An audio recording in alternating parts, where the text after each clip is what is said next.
నా వల్ల ఏది కాదు, నేను చేతకాని దాన్ని, చేతకాని వాడనని నువ్వు ఏమన్నా అనుకుంటున్నావేమో, ఎండిపోయినటువంటి స్థితిలో ఉన్న ఎముకలాగా నువ్వు ఉన్నావేమో. కానీ దేవుడు ఏమంటున్నాడు తెలుసా?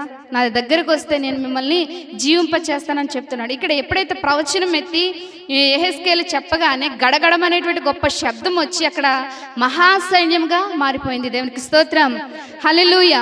నువ్వు ఎప్పుడైతే దేవుని మాటకు లోబడతావో, దేవుని యొక్క ఆజ్ఞలకు విధేయత చూపిస్తావో, సేవకుని యొక్క మాటకు నీవు విధేయత చూపిస్తావో, వాక్యానికి లోబడతావో, నీ జీవితాన్ని సరిచేసుకుంటావో, యేసుక్రీస్తు యొక్క రక్తం ద్వారా నువ్వు ఎప్పుడైతే కడుగుబడి, ప్రభా నా జీవితం నీకే అర్పిస్తున్నాను ప్రభా, నేను బ్రతుకు కాలం అంతా నీ కొరకే నేను బ్రతుకుతాను ప్రభా, నువ్వు ఎప్పుడైతే అనుకున్నావో అక్కడ ఆ రోజు ఎముకల లోయలో ఆ యొక్క ఎముకలంతా జనాంగానంతటి మహాసైన్యంగా చేశాడేమో. కానీ నువ్వు ఎప్పుడైతే దేవుని యొక్క మాటకు లోబడుతున్నావో, దేవుడు నిన్ను మహా ఉన్నతమైనటువంటి వ్యక్తిగా దేవుడు నిన్ను నిలబెడతాడు. దేవునికి స్తోత్రం, హల్లెలూయా, హల్లెలూయా.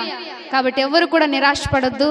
ఇంతవరకు గడిచిన కాలం అయిపోయింది. ఈ రోజు నుంచి అయినా ప్రభా నేను నీ కొరకు జీవిస్తాను ప్రభా, నా జీవితం అంతా నీకే అర్పిస్తాను. ఇంక నా నోటి ద్వారా కానీ, నా కంటి ద్వారా, నా చెవుల ద్వారా, నా యొక్క నడవడిక ద్వారా నిన్ను గాయపరచను ప్రభా అని ఎప్పుడైతే మన జీవితాన్ని దేవునికి సమర్పించుకున్నామో, ఎండినటువంటి ఎముకలతో దేవాది దేవుడు ఏ రీతిగా అయితే మాట్లాడాడో, నిర్జీవ స్థితిలో ఉన్నటువంటి మనతో కూడా పరిశుద్ధాత్మ దేవుడు మాట్లాడి నిశ్చయంగా మీలోకి నేను జీవాన్ని రప్పిస్తాను అని దేవుడి యొక్క వాక్యం